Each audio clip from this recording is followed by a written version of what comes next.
The Poet and the Stonemason. Part 1. Cumbria to California.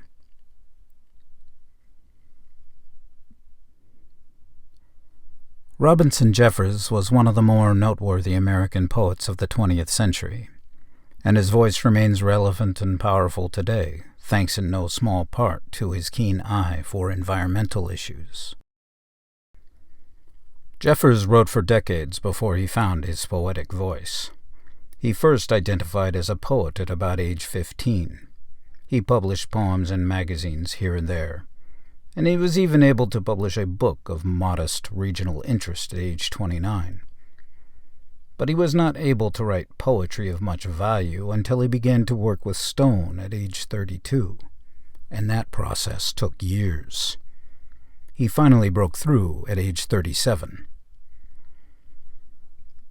In 1919, Jeffers and his wife purchased land at Carmel Point, California, and they hired a contractor to build them a house from the local granite. Jeffers, living off a dwindling inheritance, watched the contractor's stonemason at work. Impatient from watching time crawl, the poet put down his silent pen and hired himself on as the stonemason's apprentice. Jeffers learned from the stonemason as he worked, and once the house was complete, he began to build on his own: a garage, a tower, and a dining extension. As a poet, building with stone became a form of composition. The years that he spent working with stone revolutionized his poetry, not merely thematically, but also stylistically.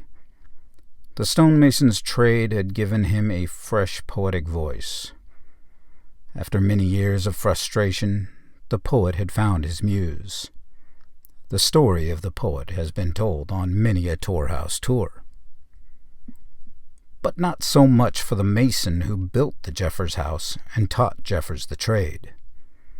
The poet's legacy recalls only the name Pearson, leaving posterity little more than a faceless shadow that existed only as the poet's teacher.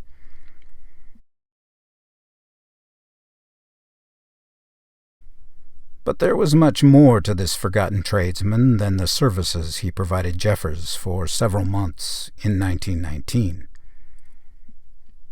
That story takes us back to 18th century England.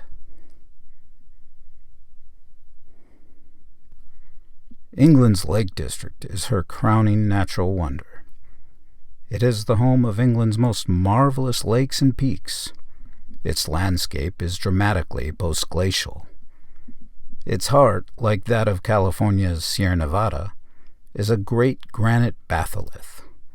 This is the country that inspired Wordsworth. It is quite a good stone quarry as well if you're looking to build a church, a sheepfold, or a wall.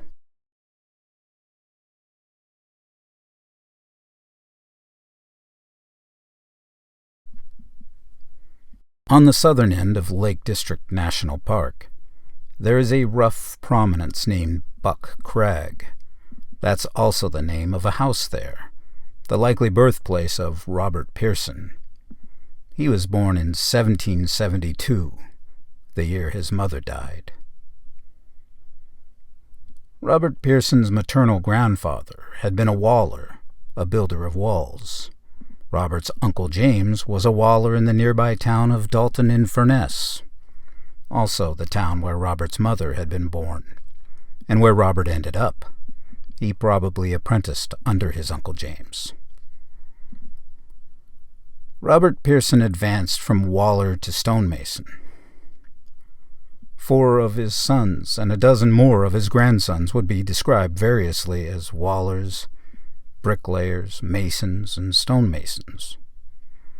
Over the generations, his descendants have scattered throughout England and into Scotland, the United States, Canada, and Australia. William Pearson was one of Robert Pearson's 5 stonemason grandsons to immigrate to Canada. William settled at Ashburn, Ontario, a hamlet outside of Toronto.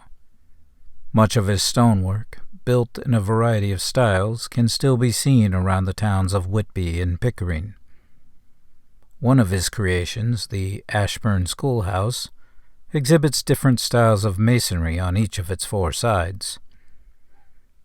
William's children must have attended school there. The schoolhouse has been designated a municipal cultural heritage property. It is now the Ashburn Community Center. It appears likely that William Pearson also built the house named Thistle Haw north of Pickering. He probably did this job with his cousin, Reuben Pearson. This house is the centerpiece of a Canadian National Historic Site. It is an attractive example of random range ashlar masonry with short courses. The fine-cut stone blocks are arranged in an appealing, colorful mosaic. Lintel stones, large radius segmental arches, and flat arches head the windows. Other houses attributed to William Pearson include the Stone Lodge at Whitby, the William Heron House at Ashburn, and the Citadin Grove House in Pickering. This last house uses a repeating ashlar pattern with broken and unbroken courses. Atop the doorways and windows one finds lintels, and, in one case, a charming pointed arch. William Pearson's obituary summarizes his work as follows, quote, "Monuments to his skill as a workman are everywhere to be met with in driving through the Midland District. Churches, schoolhouses, and private residences bear witness to his handcraft." End quote. William also built and repaired bridges. He was a lifelong Episcopalian, but his funeral service was held in the Presbyterian Church for which he laid the foundation in 1857. William Pearson's sons Robert, James, and William Jr. all learned the mason's trade under their father and started out as stonemasons. Robert, the eldest, would work in stonemasonry and related trades for the entirety of his adult life. Records indicate that he may never have fully retired from the trade. When Robert reached age 21, he left for California, then as now a place with a surplus of fortune hunters and a corresponding shortage of tradesmen. Robert was based in San Francisco for 20 years. He resided at various addresses in the Mission and Tenderloin neighborhoods, relocating temporarily to San Rafael, Honolulu, and Santa Rosa as work required. During this period, Robert Pearson was usually listed as a stonemason, though he was also listed as a builder, a stone setter, and a stone cutter. Much of what was built in San Francisco in those years was destroyed by the 1906 earthquake and fire. Pearson was based in San Francisco for 2 decades, so he must have built something there. And what he built was likely impressive, judging by what he built outside of San Francisco in those years.